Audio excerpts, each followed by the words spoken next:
Thank you for letting me come tonight. It's really an honor and a privilege to be here. I know that many people in this room have walked or are walking the journey of cancer right now, and I know how difficult it is. So I just want you to all know how much I admire and respect you and how privileged I feel to be able to be part of the journey with some of you, even a small part of the journey. What I wanted to talk to you about tonight is a little bit about what we do with breast cancer surgery that impacts the lymphatic system and the lymphedema that can develop afterwards, which really is what this program is about. So I'm going to be short, but I'm going to try to answer some questions that I think might be in your minds. And I think if you understand a little bit about how it happens, then you might understand how to prevent it and how to treat it. Before I start, though, I wanted to read this quote because I think it's very apropos for some of what we're talking about tonight. You may not control all the events that happen to you, but you can decide not to be reduced by them. You know, none of us know exactly where our journey of life is going to take us. It's up to us how we walk it. And I just thought that quote was so beautiful. When we talk about breast disease and breast anatomy, I wanted to go through a little bit about it, and if I'm a little redundant, I'm sorry. I just wanted to try to explain it to you. The breast is really a modified sweat gland. Basically, the whole purpose of it is to produce milk and deliver milk to an infant. It consists of fatty tissue and the tissue that's involved in the making and production of the milk, which consists of these lobes that have little lobules in them that go to the ducts where the milk is secreted out the nipple. There's also things that have to be involved in this in order to make it function, and those are the blood vessels and the lymphatic system. This is a picture of a duct, and a duct is where the milk travels, and it consists of cells that line the duct and what's called a basement membrane, which is a muscle layer on the outside of the duct. The milk is produced in the lobes and lobules, travels through the ducts, and is secreted out through the nipple.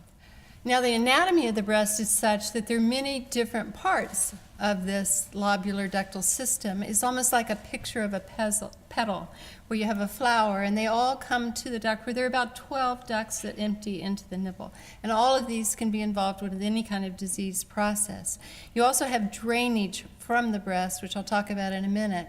And these are the lymphatic vessels here that we'll talk about. And what happens with the breast disease, first you start out with the lobules, where the milk is produced, travels through the ducts, as I said, through the nipple to deliver it to the infant. But also, you have to nourish this tissue. You have to keep it alive, and you do that with the blood vessels that supply the nutrients and the oxygen to allow the growth of these tissue cells. But then you have waste products that are produced, and these have to be removed. And that's the function that you can think of as the lymphatic system. The lymphatic system removes all the bad stuff, filters it out, and returns the fluid back to the body. So basically, the oxygen and nutrients and all the things that are important to keep cells alive travel through the blood vessels, the arteries, the veins, where they connect and travel throughout the breast tissue. And following these, you have the lymphatic system, which is basically to remove all the bad stuff and prevent infection and things such as that. The nodes you can think of as little nodes that are little trap doors or filters that stop the bad stuff so it doesn't continue out through your whole body. So again, just to reiterate, the breast consists of the lobules going to the ducts out the nipple, but then the lymphatic system throughout the whole breast that basically follows the path or the course of the blood vessels throughout the breast tissue. And when you talk about the lymphatic system, you can kind of think of it in a way like river and tributaries. It drains all the water, the low molecular weight solutes, the proteins, all of these broken cells, any inflammatory reaction, it drains it away from that tissue, takes the bad stuff out through the lymph nodes, and then returns the fluid back to your vascular system. And there are a lot of different places that you have these nodes located where the breast drainage is, but the most is in the axillary area, which is the armpit. That's where most of the lymph nodes that drain the breast are found. There are also lymph nodes behind the breastbone, and there are lymph nodes that are from the breast that go down to the abdominal wall and also to the ribs. And this just shows you there's a deep plexus, there's a plexus in the fatty tissue and in the skin, all involved in this lymphatic system that's there to help clean out the bad stuff from the tissue. This is a good depiction here of the axillary area and the nodal system, where the lymphatic system takes the lymph fluid through the nodes and continues it on. So you have these filters here in the armpit, you have filters here under the breastbone, and then you have a few on the abdominal wall and the rib cage where the tissue can be treated. And again, this is just another picture of the most important nodes. And the reason this is important is because you can see there's a muscle here called the pectoralis muscle, and the lymph nodes that come from the breast go actually under that muscle and up by where the collarbone is. These lymph nodes we cannot address. We can't get to them. But these lymph nodes we can, to find out if there's any tumor in them. When you talk about breast cancer and the lymphatic system, I wanted to tell you a little bit about breast cancer itself, and some of you in here know more about this than I could even begin to address in a short period of time. But as you know, cancer is kind of like the on-off switch gets stuck in the on position. And what happens is your body makes more cells than you need, and they continue to make these cells even when you don't need them. In the breast, in the ductal area here, you can see you make too many of these cells. Remember the picture that just had that one little layer? Well, now when you have cancer, you get all these cells that fill up the duct. As long as they're contained within this muscle layer called the basement membrane, as long as they're contained in there, then they're what we call in situ cancer, or in the site of origin. It never leaves, it stays in there. It's kind of like if you have a straw and you fill it with colored sugar. If there are no holes in the straw, the sugar never goes anywhere. So if you get rid of the straw, then you don't have to worry about the sugar getting out and going other places. That's kind of a simplistic way of what this DCIS, or non-invasive cancer, is. Now, once the cancer starts to break through that muscle layer right here and invade the tissue around it, it's what we call an invasive cancer. It's growing into other tissue. That's when you can usually feel a lump, and that's when it becomes dangerous. And the reason it becomes dangerous is because it can grow into blood vessels or lymphatic vessels, as you see here. The cancer fills the duct, travels through the muscle layer, and can grow into the vessels in the lymphatic system here. When that happens, those cells can break off, and when they break off, they can travel along the vascular system or along the lymphatic system, go other parts of your body, stay there for a while, and at a later time possibly grow. And this just shows you again invading the lymphatic system here and invading the vascular system here. And you can see this a lot of times on a slide on your pathology report when you have a biopsy or a wide excision. So if you ever see a report that says lymphovascular invasion, that's what it's talking about. It's talking about the cells actually growing into those blood vessels or growing into those lymphatic vessels, breaking off and traveling other places. And that's important in knowing what to do to make sure it doesn't grow at a later time. And this shows you what can happen with the lymphatic system again.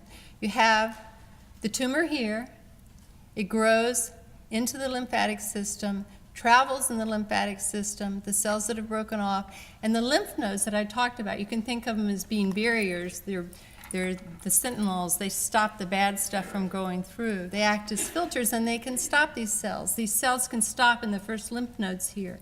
If they don't continue on and they're stopped here, then that's part of what the lymph nodes are for. But whenever you see tumor cells here, you worry that maybe they went to other lymph nodes that are further along the chain, and further along the chain to the liver, to the lungs, to the bones, other areas that can cause metastatic disease to develop later.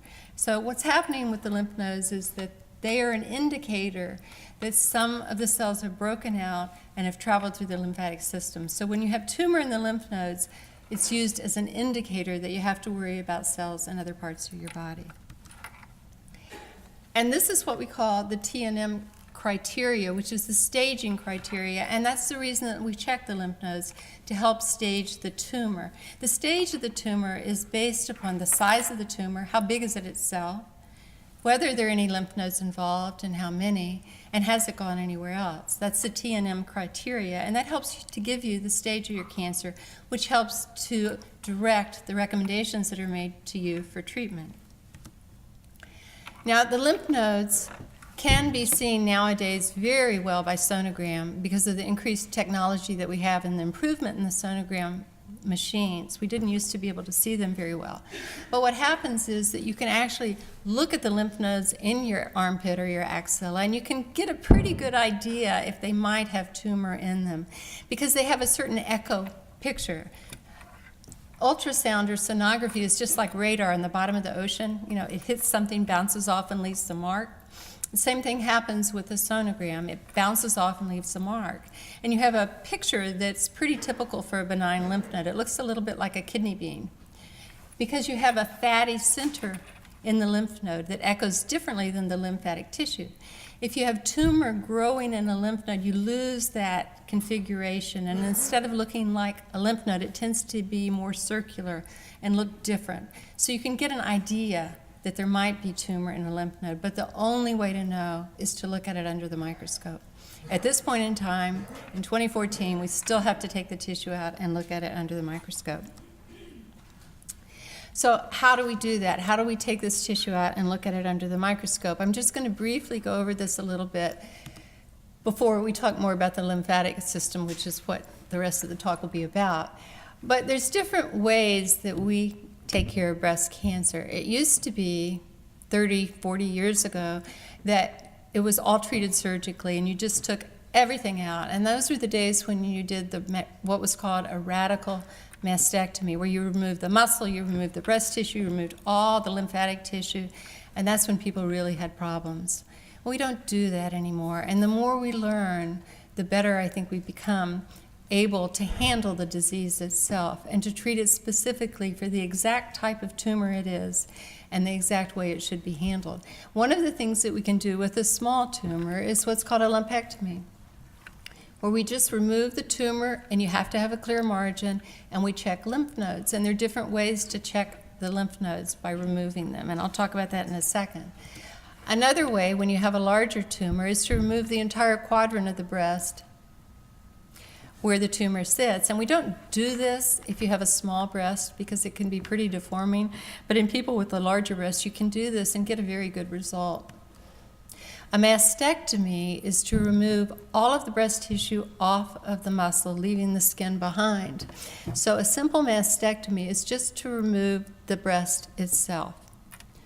When you remove the lymph nodes, that becomes, if you do the axillary dissection, that becomes a modified radical mastectomy, which was the standard of care until about 15 years ago, plus or minus 5 years.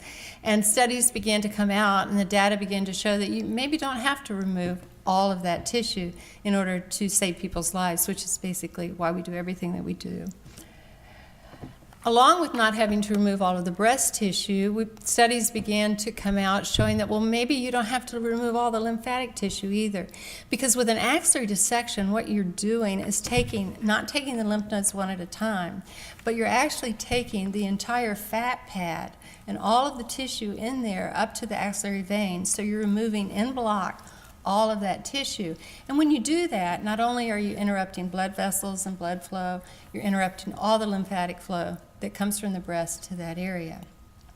So studies were done to show that if you remove those first lymph nodes, called the sentinel lymph nodes, and remember the picture I showed you where they had those first lymph nodes that had the tumor being trapped? The data shows that if you remove those lymph nodes and can identify those nodes and they don't have tumor in them, statistically, the rest of the lymph nodes won't either, and you don't have to do the axillary dissection. So the data shows that now, in most people, we do a sentinel lymph node biopsy with the caveat that if there is tumor in those nodes, then we go ahead and proceed with the axillary lymph node dissection, which is the way that we used to do it all the time. So that decreases the morbidity for the patient. It decreases the risk of the lymphedema, and it causes much less problem for you if you can have it done that way. Having said that, if you do have a lot of tumor in your axilla, you don't want to leave it there. So sometimes we do need to do the axillary lymph node dissection. The way we do the sentinel nodes, you might say, well, how do you find the first lymph nodes? You've got all these lymph nodes there, 20 or 30. How do you know which are the first ones? Well, we have techniques to mark them. And in this hospital, we use 2 different techniques so they work together. One of them is you get an injection of nuclear medicine with a material that makes a little Geiger counter sound, and we have a little instrument that when you're over a hot node, it goes boop, boop, boop, boop, boop. And when you're not, it doesn't. So it makes a really kind of obnoxious, horrible sound when you're having what we call a hot node. So we inject that behind the nipple, and that goes specifically to the lymphatic tissue first. It's taken up, and it drains to the lymph nodes and identifies the first lymph nodes that drain the breast. At the same time, right before your surgery, we also inject some blue dye that's taken up by the lymph nodes. So it's a double check. You have a hot node that's blue. You take out the blue hot nodes and you send them to the lab. If they don't have tumor in them, you don't have to take out any more. So this is just a picture showing what happens. This is injecting the breast, and then you massage it so that it gets good and absorbed by the lymphatic tissue, and it goes to the lymph nodes and marks those lymph nodes as blue. Usually, you take out 2 or 3 lymph nodes. The data shows if you only take out 1, you probably haven't gotten as good a sampling as you could. So this is just a picture showing what happens. You inject the breast, the lymphatics take up the dye and take it to the lymph nodes and mark the lymph nodes that are the first lymph nodes of draining. Now, eventually this goes throughout your whole body, so when you wake up, your family kind of has a shock if you don't tell them because you look kind of gray, because the blue goes all over and everybody looks a little bit gray. So it's real important that people know that you're going to look a little gray. This is a picture of a lymph node that has the methylene blue dye in it, which is one of the types of blue dye that we use. And it's really interesting because you can see right here, this is a lymphatic going to the lymph node that's stained blue. So what happens is the lymphatics, you can see all these little blue, like little rivers or tributaries coming to the lymph node when you're looking at it in the operating room, and then you can identify the blue lymph nodes. You just take out that lymph node, you don't take out all the fatty tissue around it, and you send it off to the lab for them to look at. Now, the other thing that we tend to do that also can cause damage to the tissue is radiation, because radiation is given after a lumpectomy to decrease the risk of having the cancer come back. And if you don't have the radiation, you're at high risk that it could come back, so you need to have it. But the radiation acts by damaging the bad tissue, but unfortunately also damages good tissue too. Nothing's free. So that also can increase your risk for having some problems with swelling in your arm and lymphedema. Having said that, it's very important that you have the radiation. So now, you can remove the lymph nodes and think that's the only thing that affects your lymphatic drainage, but it's not. It's a combination of everything. It's a combination of removing the tissue in your breast. You're taking out something, or having a mastectomy, you're removing something. That's interrupting the flow. You're interrupting the flow by taking out lymph nodes, which are the drainage system for the arm. You're interrupting it by the radiation. So the combination of all of those things, the amount of trauma that occurs to that tissue whenever you do surgery, all of those impact what happens later in your life, and that's really important to realize. So if you can do intervention before, during, and after surgery, you can significantly influence the outcome of how you do. And the important thing not only is saving your life, but saving the quality of your life and letting you go back to being a normal person. I tell people, you're going to walk through this journey, then you're going to keep on walking, and your life is going to be different because you've been through this journey that's changed you. But it doesn't mean that you should be worse. In many ways, you have the opportunity to learn and grow and expand when you have this diagnosis. When you have a diagnosis of breast cancer, it becomes part of who you are, but it doesn't define who you are. It's just part of your story. It's not your whole story. So I'd like to end with this quote, which is one of my favorite Pooh quotes. Winnie the Pooh was very wise. You know, none of us know what each day will hold, but one thing that we learn as we walk through life is that every day is precious. And there are moments in every day that we need to learn to cherish. And I love the way this says it. Sometimes, if you stand on the bottom rail of a bridge and lean over to watch the river slowly slipping by beneath you, you will suddenly know everything that there is to be known. And that's so true. In this frenetic world, we often forget to stop and breathe and appreciate the things that are really important. Everything that we're doing in medicine is geared towards improving the future, making the path easier for those that follow us, making it better, and giving them more hope. So all of the things that in the 32 years I've been practicing medicine have changed things, and hopefully will continue to change things until one day people don't have to walk this particular journey. But for right now, for those that are walking it, I just wish all of you the best of luck, and that everything will be okay.